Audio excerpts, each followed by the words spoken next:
January 11th, 1944, over Oschersleben, Germany. Major James Howard glances at his fuel gauge, 15 minutes left. His ammunition counter, 3 guns jammed, 1 gun with 20 rounds. Below him, 300 B-17 bombers limp home, bleeding smoke and trailing wounded. Above them, 30 German fighters circle like sharks, preparing the killing blow. Howard's wingmen are gone, scattered across 50 miles of hostile sky. Every military doctrine says retreat. Every survival instinct screams run. Instead, Howard does something that should have killed him. He attacks, alone, for the next 30 minutes. This one pilot will rewrite the rules of aerial combat, protect an entire bomber stream by himself, and earn the only Medal of Honor ever awarded to a fighter pilot in the European theater. CBS reporter Andy Rooney will call it the greatest fighter pilot story of World War II. This is how he did it.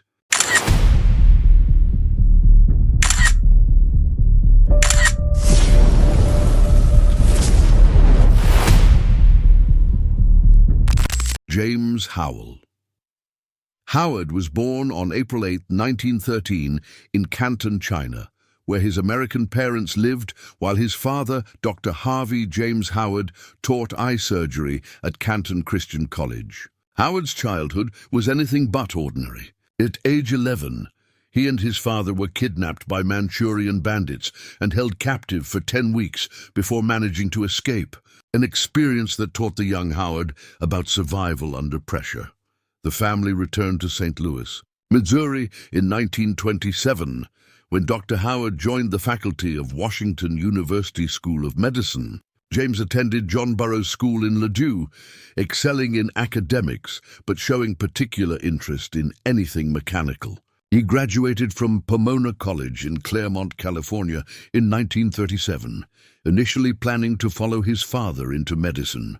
But late in his senior year, aviation caught his attention, and he made a decision that would alter his life's trajectory. In December 1937, Howard entered military service as an aviation cadet in the Naval Reserve. He completed training and earned his commission as an ensign in August 1939, qualifying as a naval aviator. The Navy assigned him to the USS Enterprise, one of America's premier aircraft carriers, where he flew patrol and combat air patrol missions out of Pearl Harbor. It was excellent training, prestigious duty, and a clear path to a successful naval career. But Howard wanted combat, real combat, and in 1941 that meant going where the war was already being fought. When he learned about the American volunteer group being formed to fight for China against Japanese aggression, Howard requested discharge from the Navy to join what would become known as the Flying Tigers. The Navy refused. Howard's commanding officer considered the AVG a foolish adventure and wanted to keep promising aviators in proper military service. Howard persisted, submitting multiple requests and making his case that American pilots needed combat experience before the United States inevitably entered the war. Finally, in June 1941, 6 months before Pearl Harbor, the Navy reluctantly granted his discharge. Howard immediately traveled to Burma to join Claire Chennault's unconventional fighter group, leaving behind the security of naval service for the uncertainty of mercenary combat flying. The Flying Tigers operated under primitive conditions, flying cast-off Curtiss P-40 Warhawk fighters that the British had rejected as inadequate. The aircraft were older models with limited performance compared to Japanese fighters. Spare parts were scarce, maintenance was improvised, and medical facilities were virtually non-existent. Pilots lived in bamboo huts, fought dysentery and malaria, and flew without the support systems American military aviators took for granted. Howard was assigned to the Panda Bears Squadron, one of 3 AVG squadrons defending the Burma Road supply route into China. The combat was intense and frequent. Japanese bombers attacked with strong fighter escorts, and the outnumbered Flying Tigers developed aggressive tactics to overcome numerical disadvantages. Chennault taught his pilots to use the P-40's strengths, superior diving speed and ruggedness against the Japanese fighters' superior maneuverability. Boom and zoom attacks became standard. Dive on the enemy, make a single high-speed pass, and climb away before the Japanese could turn to fight. Over 56 missions with the Flying Tigers, Howard proved himself an aggressive and skilled combat pilot. He was credited with 6 Japanese aircraft destroyed, including victories over Rangoon and Hengyang. More importantly, he learned fighter tactics and combat leadership in the most demanding school possible, actual combat against a skilled and determined enemy. He also learned a Chinese phrase that would follow him across 2 oceans and become famous on 2 continents. Ding Hao, roughly translating to number 1 or very good. It was this phrase that Howard would paint on his aircraft throughout the war, a reminder of where he learned to fight and survive. When the American volunteer group disbanded on July 4, 1942, after the United States had officially entered World War II, Howard faced a choice. Many Flying Tigers transitioned into the China Air Task Force, continuing to fight in Asia under U.S. military command. Others returned home to civilian life, their combat service complete. Howard chose a third path. He would take his combat experience to Europe, where American bomber crews were dying in unprecedented numbers over Nazi Germany. Howard returned to the United States and was commissioned as a captain in the U.S. Army Air Forces in August 1942. His Flying Tigers experience, while valuable, didn't translate directly into Army rank. Despite being an ace with 6 victories and extensive combat leadership experience, he entered at the same rank as pilots fresh from training. The Army Air Forces didn't fully recognize AVG service in its promotion system, a source of frustration for many former Flying Tigers. But Howard wasn't interested in rank politics. He wanted to get back into combat, and Europe was where the crucial air battles were being fought. Through late 1942 and early 1943, Howard transitioned through various aircraft types the Army used.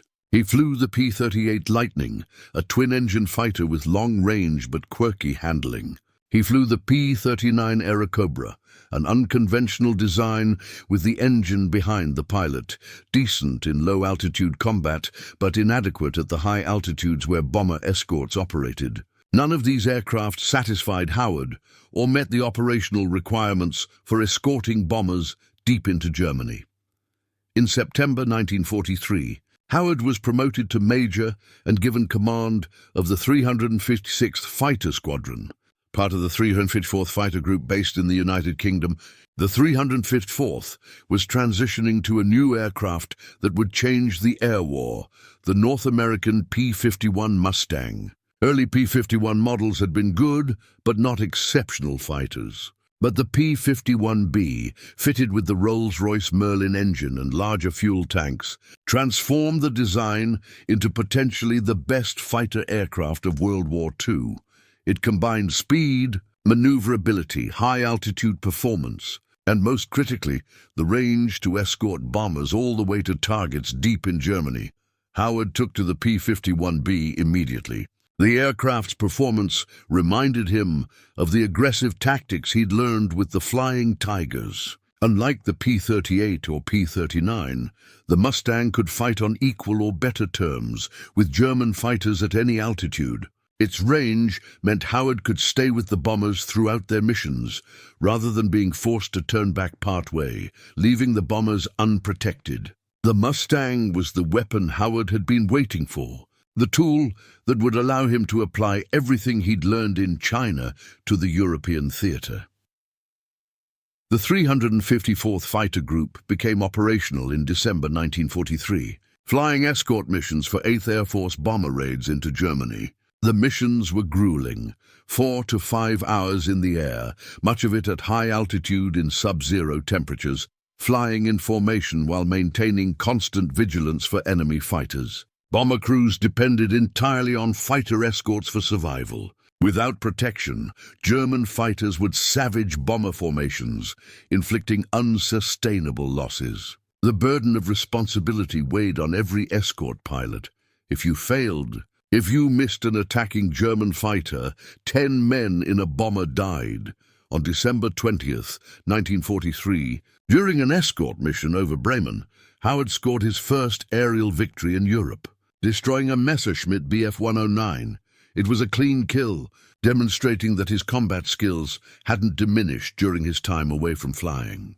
More importantly, it validated his decision to return to combat flying rather than taking a staff position or training assignment.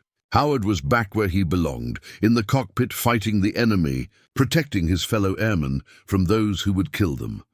January 11, 1944, dawned cold and clear over RAF Boxted, the 354th Fighter Group's base in Essex, England. The weather forecast was favorable for a maximum effort mission deep into Germany, targeting aircraft manufacturing facilities at Oschersleben and Halberstadt, approximately 100 miles southwest of Berlin. These factories produced Messerschmitt Bf 110 twin-engine fighters, aircraft the Luftwaffe used for bomber interception. Destroying them would reduce the German fighter threat and save American bomber crews' lives. The 401st Bomb Group, equipped with Boeing B-17G Flying Fortresses, would lead the attack. It was their 14th mission, but the first deep penetration into the heart of Germany.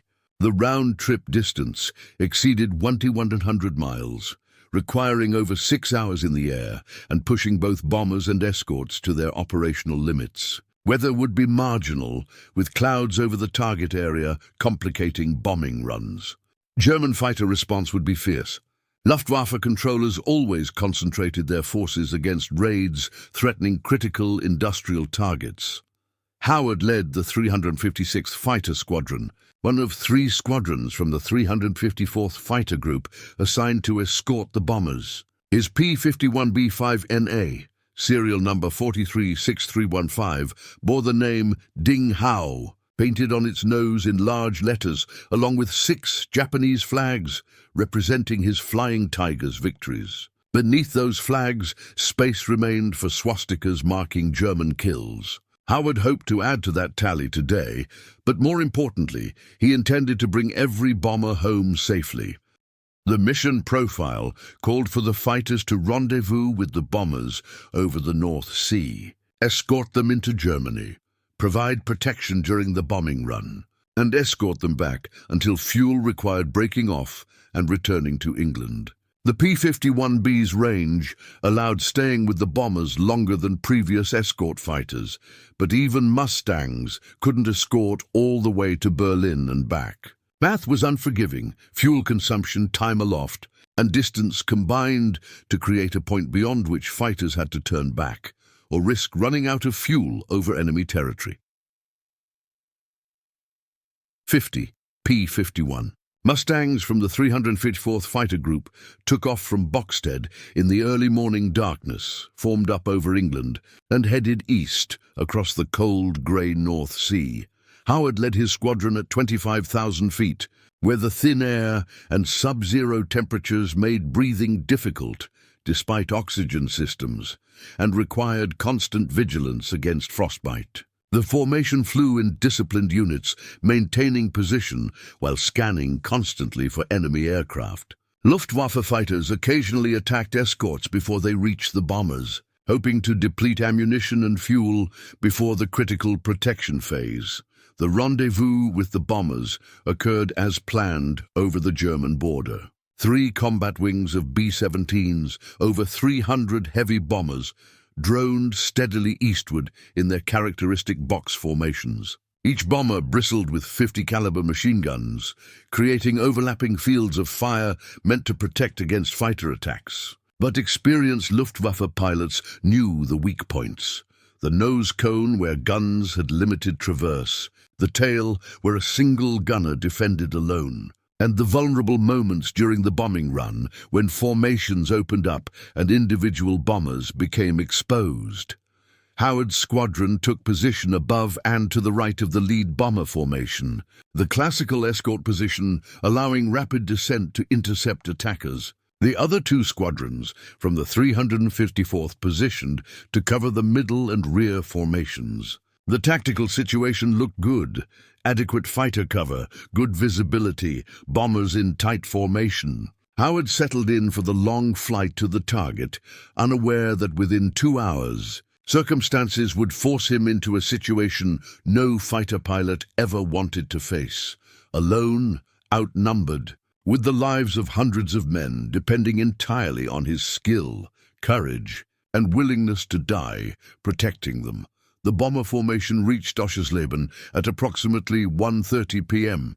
German anti-aircraft artillery filled the sky with black bursts of flak, each explosion capable of tearing apart bombers or killing crews with shrapnel. Bombers plowed through the barrage, maintaining formation discipline despite being bounced and buffeted by near misses. Below, the target came into view. The Messerschmitt aircraft factory, a sprawling complex of buildings and assembly halls. Bomb bay doors opened. Bombardiers made final adjustments to their Norden bomb sights, and bombs began falling. Then the Luftwaffe arrived.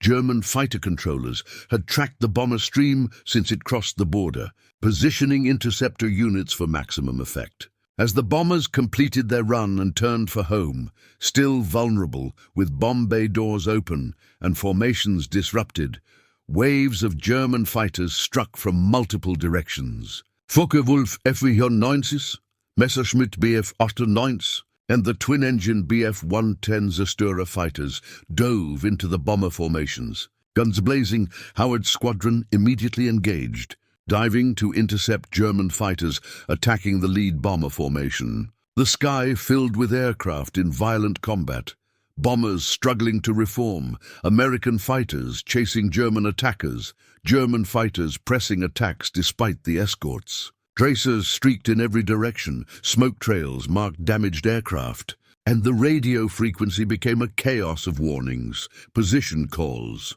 and combat reports. Howard lined up on a Bf-110, attacking a straggling B-17.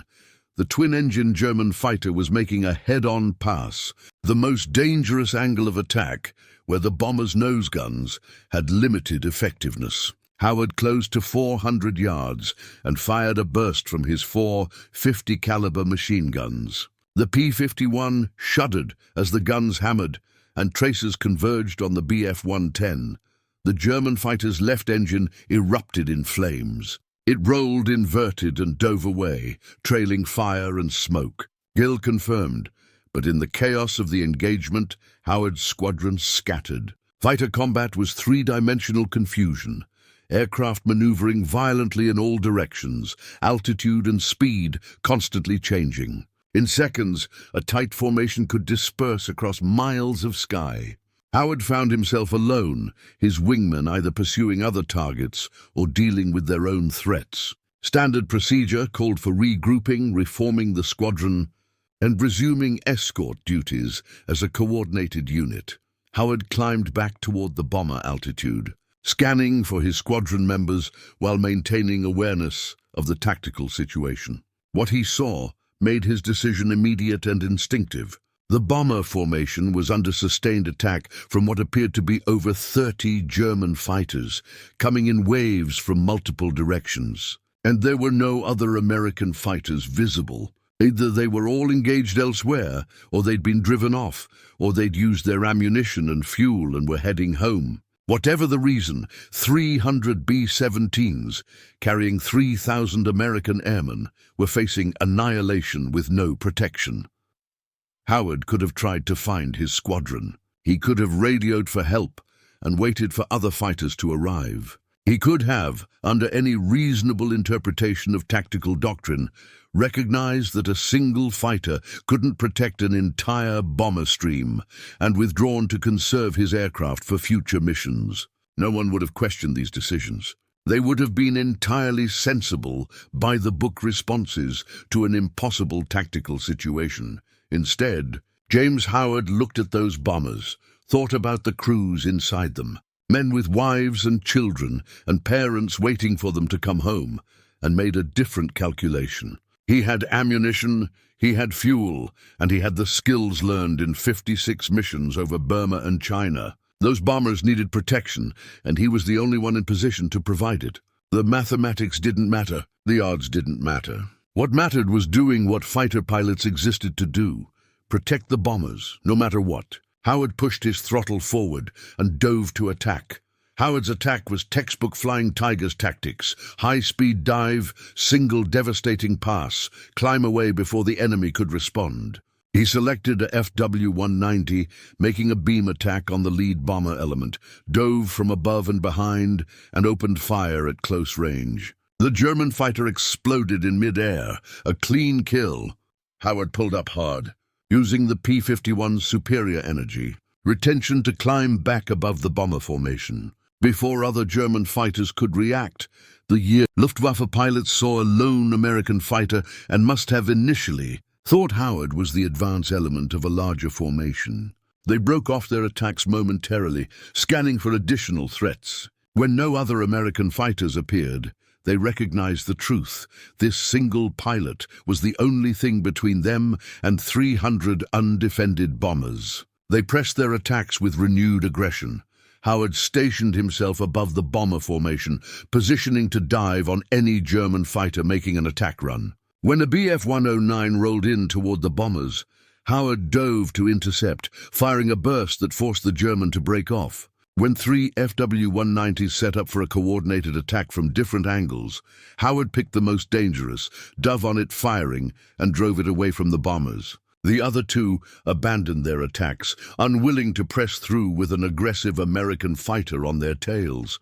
The bomber crews watched in amazement. In the transparent nose compartments and glass turrets of the B-17s, gunners and bombardiers had clear views of the aerial combat.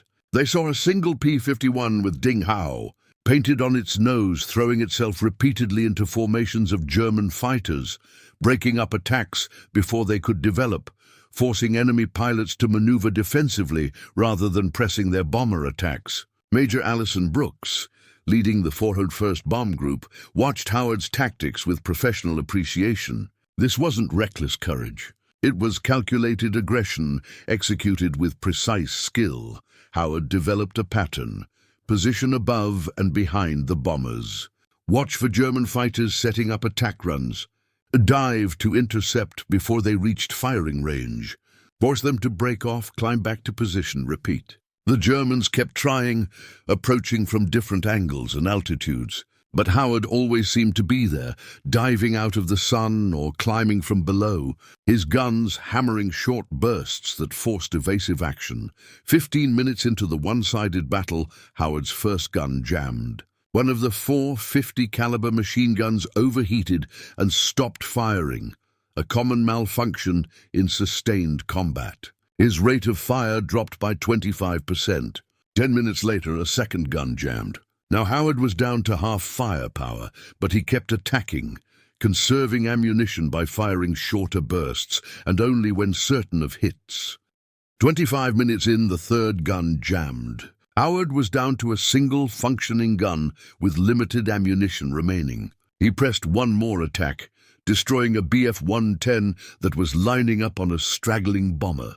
That was his third kill of the engagement, though he didn't know it at the time. Combat was too chaotic for careful accounting. He just knew ammunition was nearly gone, and the bombers still needed protection.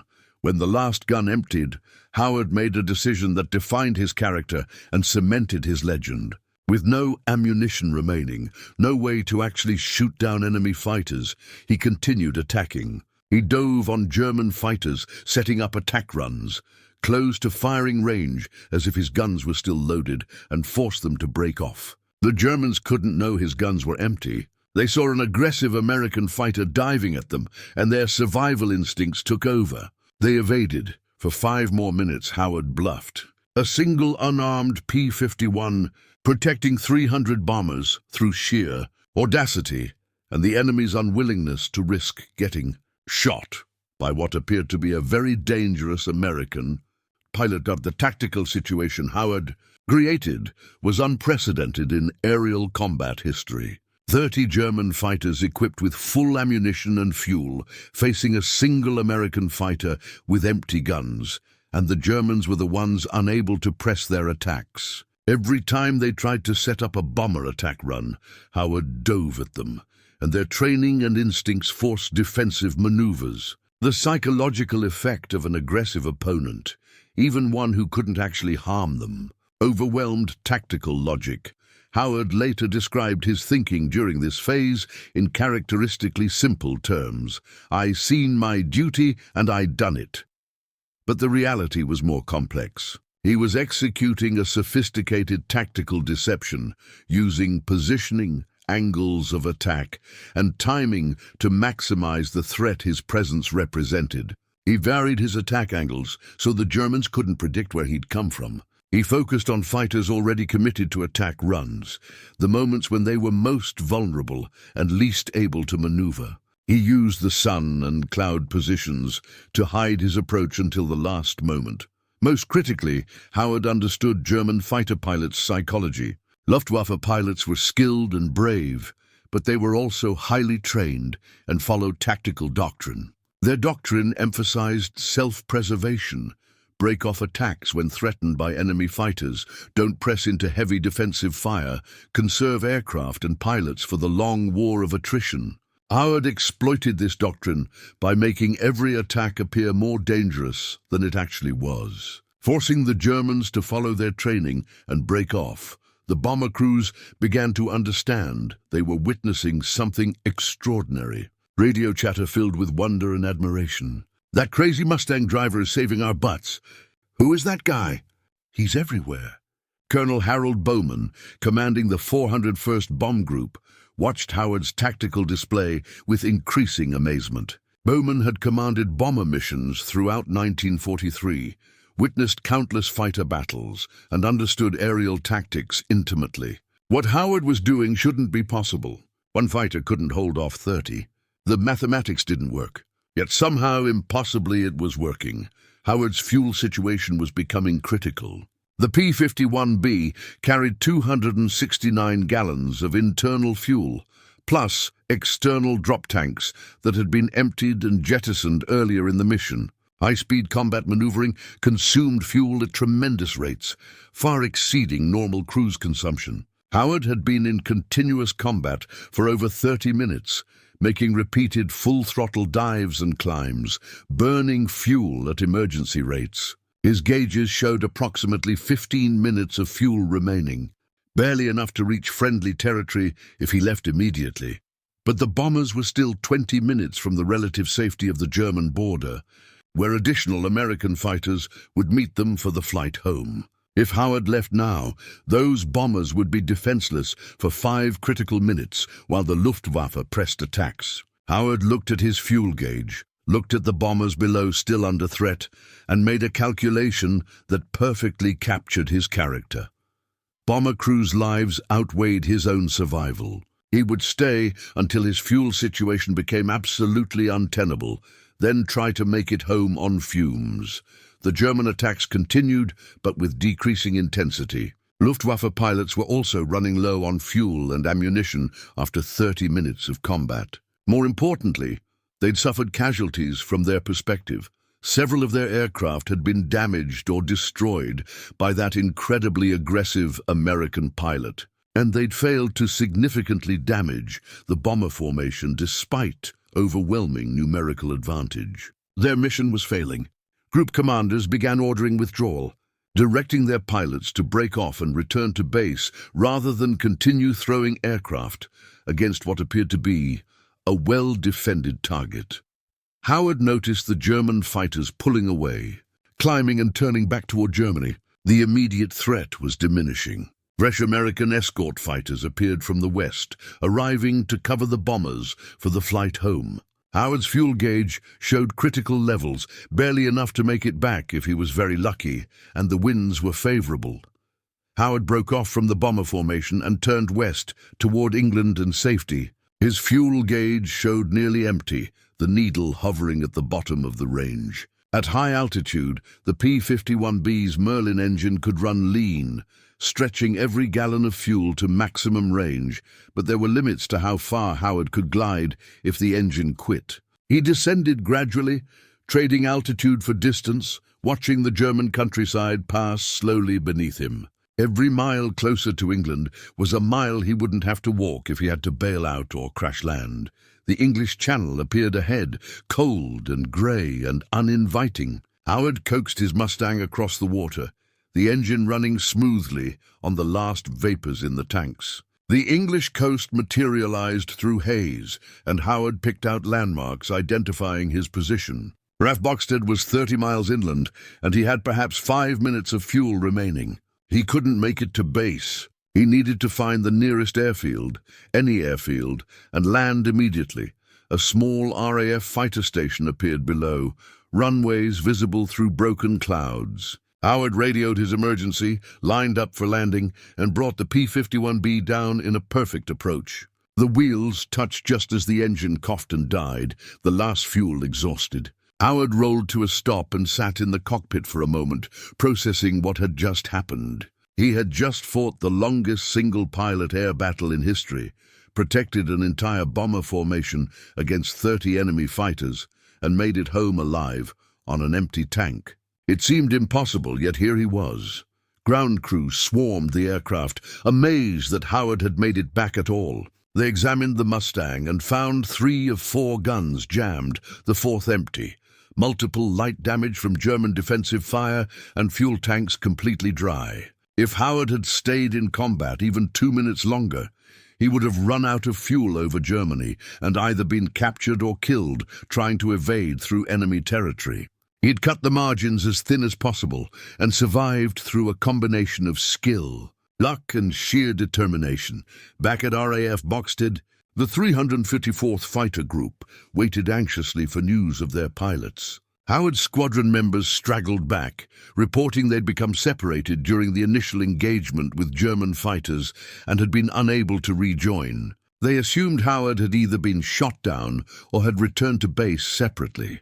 When word came that Howard had landed at a different field and was safe, relief mixed with curiosity. What had happened to him after the separation? The bomber formations returned to their bases across eastern England, and debriefing began immediately. This was when the full story of Howard's action emerged. Crew after crew from the 401st Bomb Group reported the same astounding account. A single P-51 with Ding Hao painted on its nose had protected their entire formation for over 30 minutes, single-handedly fighting off 30 German fighters, destroying at least 4 enemy aircraft, and preventing what could have been a catastrophic disaster.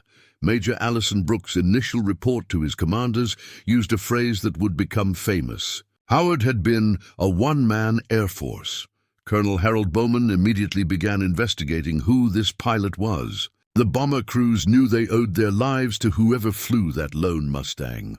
When Bowman learned it was Major James Howard from the 354th Fighter Group, he started the process that would result in the highest recognition the nation could bestow. The story reached the press within days. ZBS correspondent Andy Rooney, then a reporter for Stars and Stripes newspaper, interviewed Howard and bomber crew witnesses. Rooney, who would later become famous for his television commentaries, was an experienced war correspondent who had seen considerable combat. He called Howard's action the greatest fighter pilot story of World War II, a judgment that would be hard to dispute. The Saturday Evening Post ran a feature titled Mustang Whip. Popular Science published Fighting at 425 miles per hour. True magazine labeled him One-Man Air Force. The official investigation into Howard's January 11th action proceeded with remarkable speed. Colonel Bowman submitted a recommendation for the Medal of Honor on January 15th, just 4 days after the mission. The recommendation included detailed statements from bomber crew witnesses, Howard's own combat report, and analysis of the tactical situation. Bowman's covering letter made a powerful case. Howard's action had prevented a potential catastrophe, saved hundreds of lives, and demonstrated courage and skill far beyond normal expectations. The recommendation moved through channels with unusual rapidity. In a military bureaucracy often characterized by slow deliberation, Howard's Medal of Honor nomination reached General Carl Spaatz, commanding the 8th Air Force, within 2 weeks. Spaatz reviewed the evidence personally and forwarded the nomination to Washington with his strong endorsement. By early February, approval was confirmed. James Howard would receive the Medal of Honor, making him the only fighter pilot in the European theatre of operations to receive the nation's highest military decoration. The official citation, awarded on June 5, 1944, read, "For conspicuous gallantry and intrepidity above and beyond the call of duty in action with the enemy near Oschersleben, Germany, on 11th of January 1944. While Colonel Howard could have waited to attempt to assemble his group before engaging the enemy, he chose instead to attack single-handedly a formation of more than 30 German airplanes. With utter disregard for his own safety, he immediately pressed home determined attacks for some 30 minutes, during which time he destroyed 3 enemy airplanes and probably destroyed and damaged others. Toward the end of this engagement, 3 of his guns went out of action, and he continued the fight with only 1 gun until he ran out of ammunition. He then attacked by diving at the enemy until he had used up all his fuel and had to leave the bomber formation for his home base. His intrepid and inspiring action caused the enemy to break off combat and to withdraw. On June 27, 1944, Lieutenant General Karl Spaatz presented the Medal of Honor to Howard in a ceremony in London. Howard, who had been promoted to lieutenant colonel in February 1944, stood at attention as Spaatz read the citation and placed the medal around his neck. Photographers captured the moment, and the images appeared in newspapers across the United States. Howard's hometown of St. Louis celebrated their native son's achievement. His parents, Dr. Harvey and Maud Howard, gave interviews expressing pride in their son's courage. Howard continued flying combat missions through the spring and summer of 1944. On January 30th, during a mission over Brunswick, he shot down another Bf-110, his 5th victory in Europe. On April 8, 1944, he destroyed a FW-190 over Brunswick, bringing his total to 6 European victories. Combined with his 6 victories with the Flying Tigers, Howard finished the war as a double ace. One of the few pilots to achieve ace status in 2 different theaters against 2 different enemies. The media attention was relentless. Howard found himself doing press interviews, posing for photographs, and answering endless questions about the Oschersleben mission. He handled the publicity with characteristic modesty, deflecting praise and emphasizing the team effort of all fighter pilots protecting bombers. When asked about his decision to attack alone against 30 enemy fighters, Howard's response was simple and direct. There were 10-man crews in those bombers and no one else to protect them. It was up to me to do it. Fellow pilots offered more detailed analysis. One wrote in his post-war memoirs, "An attack by a single fighter on 4 or 5 times his own number wasn't uncommon. But a deliberate attack by a single fighter against 30-plus enemy fighters, without tactical advantage of height or surprise, is rare almost to the point of extinction." The professional, military community recognized that Howard had accomplished something genuinely extraordinary. Not just brave, but tactically brilliant. A combination of skill and courage that represented the highest ideals of the fighter-pilot profession. Howard returned to the United States in November 1944, assigned to the 3rd Fighter Gunnery School at Pinellas, Florida, and later to headquarters of 3rd Air Force in Tampa. The Army Air Forces wanted to use his experience training new pilots, teaching the lessons learned in combat. Howard was an effective instructor, sharing not just technical skills, but the combat wisdom accumulated through over 100 missions in 2 theaters. He taught aggressive tactics, careful fuel management, and the importance of protecting bombers above personal glory. When World War II ended in August 1945, Howard remained in service as the military transitioned to peacetime organization. He was promoted to colonel on November 25, 1945, and relieved from active duty 5 days later as part of the massive demobilization. Like millions of veterans, Howard faced the challenge of transitioning back to civilian life after years of combat flying. He was 32 years old, a highly decorated combat veteran with leadership experience and a national reputation, But uncertain what came next, Howard joined the Air Force Reserve and maintained his connection to military aviation. When the U.S. Air Force became a separate service in 1947, independent from the Army, Howard transferred to the new organization. He was promoted to Brigadier General in the Air Force Reserve on March 22, 1948, and later commanded the 96th Bombardment Wing in the reserve. His military career spanned from 1937 to his retirement in the 1960s, nearly 30 years of service in various capacities. In civilian life, Howard proved as successful as he had been in military aviation. He became Director of Aeronautics for the city of St. Louis, managing Lambert Field, one of the nation's busiest airports. The position required managing complex operations, coordinating with airlines and government agencies, and overseeing infrastructure development. Howard applied the organizational skills and attention to detail learned in military service to civilian aviation management, earning respect in both military and civilian aviation communities. Howard also became a successful businessman, founding Howard Research, a systems engineering firm that specialized in technical projects for military and commercial clients. The company grew substantially, eventually attracting the attention of Control Data Corporation, one of the major computer and technology companies of the era. Howard sold Howard Research to Control Data, securing his financial future while seeing his company continue under new ownership. Throughout his post-war life, Howard maintained connections with the bomber crews he had protected. The 401st Bomb Group held regular reunions, and Howard was always a welcome guest of honor. The bond between fighter pilots and bomber crews ran deep, forged in desperate combat, where each depended on the other for survival. Bomber veterans never forgot the lone P-51 that had saved their formation on January 11, 1944. And Howard never forgot why he had fought so desperately that day to bring those men home alive.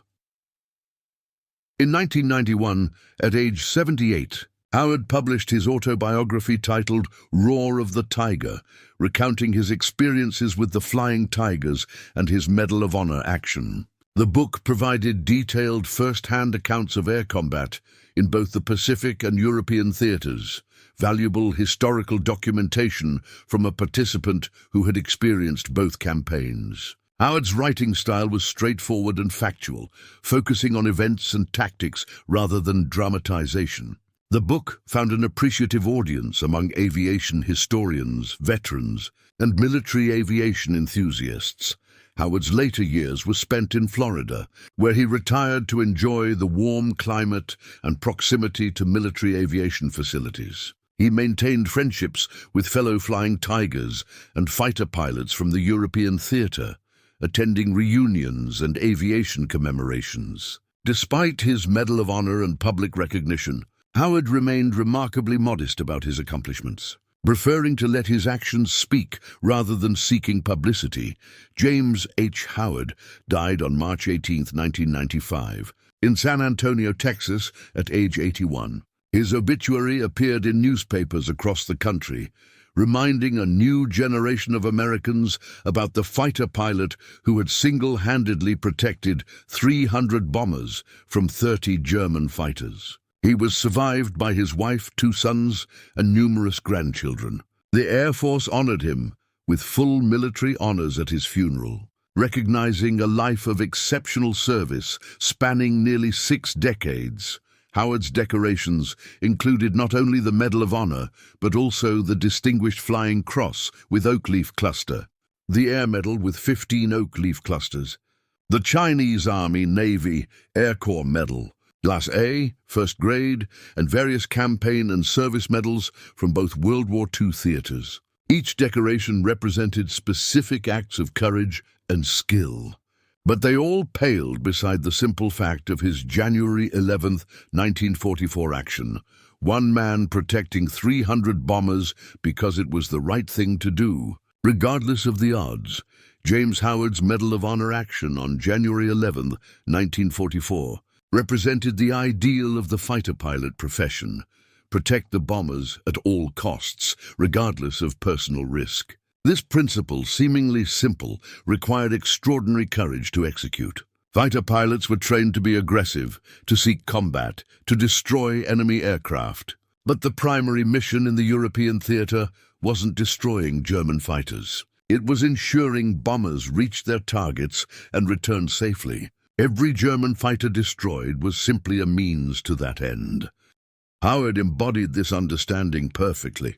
When he found himself alone, facing 30 German fighters, his instinctive response wasn't to seek glory through individual combat victories. It was to position himself between the bombers and the threat, using whatever means necessary to protect those 10-man crews. The fact that he scored 3 confirmed victories during the engagement was almost incidental. What mattered was that the bombers survived. The tactical lessons from Howard's action influenced fighter doctrine for the remainder of the war. His demonstration that aggressive positioning and psychological pressure could compensate for numerical disadvantage validated tactics that other fighter pilots adopted. More importantly, his willingness to continue fighting even after expending ammunition showed that the mere presence of a fighter, if aggressively flown, could deter attacks. German pilots, like all humans, responded to threats based on appearance and behavior, not perfect knowledge. An aggressive American fighter diving at them triggered defensive responses, regardless of whether the attacker could actually harm them. The strategic significance was equally important. The January 11, 1944 raid on Oschersleben was one of many missions in the combined bomber offensive, the sustained campaign to destroy German industrial capacity and cripple the Nazi war machine. Each successful raid contributed incrementally to eventual victory. Each bomber lost represented 10 trained airmen killed or captured, a $200,000 aircraft destroyed, and reduced capacity to conduct future missions. Howard's action ensured that the 401st Bomb Group's bombers completed their mission and returned intact, preserving both lives and capabilities for future operations.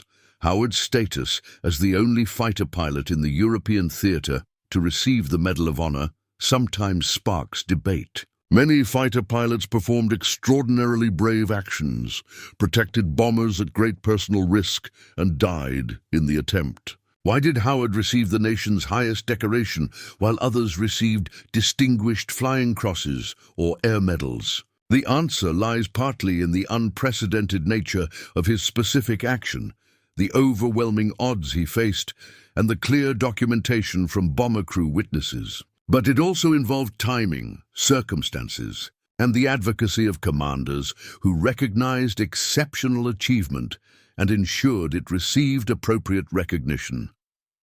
Modern fighter pilots study Howard's action in tactical training. The scenarios might be different: jets instead of propeller aircraft, missiles instead of guns. But the underlying principles remain: aggressive positioning, psychological pressure, and willingness to accept personal risk to protect those depending on you. Howard's tactics from 1944 translate surprisingly well to 21st century combat, demonstrating fundamental truths about aerial warfare that transcend specific technologies. The Ding Hao B-51B that Howard flew on January 11, 1944, serial number 436315, survived the war and was eventually scrapped. No physical artifact of that specific aircraft survives in museums. But Howard's Medal of Honor is displayed at the National Museum of the United States Air Force at Wright-Patterson Air Force Base, Ohio, alongside exhibits documenting the strategic bombing campaign and the fighter pilots who protected the bombers. The exhibit includes photographs of Howard, his Medal of Honor citation, and accounts from bomber crew witnesses. Visitors can read the story and understand what one pilot accomplished when everything except courage and skill was stripped away. In the small community of Medal of Honor recipients, Howard was known and respected not just for his January 11th action, but for his lifetime of service. He attended Medal of Honor conventions, supported veterans' causes, and represented the ideals the decorations symbolized. Fellow recipients recognized that Howard's action, like all Medal of Honor actions, wasn't a moment of temporary insanity or superhuman ability. It was a conscious choice to place others' lives above one's own, executed with professional competence under conditions that would break most people. Andy Rooney, the CBS correspondent who called Howard's action the greatest fighter pilot story of World War II, maintained his assessment throughout his long career. Even after covering decades of military conflicts and meeting countless combat veterans, Rooney never encountered a story that matched the drama, courage, and tactical brilliance of Howard's 30-minute battle over Oschersleben. The combination of impossible odds, lives at stake, and successful outcome created a narrative that captured everything meaningful about the fighter pilot profession.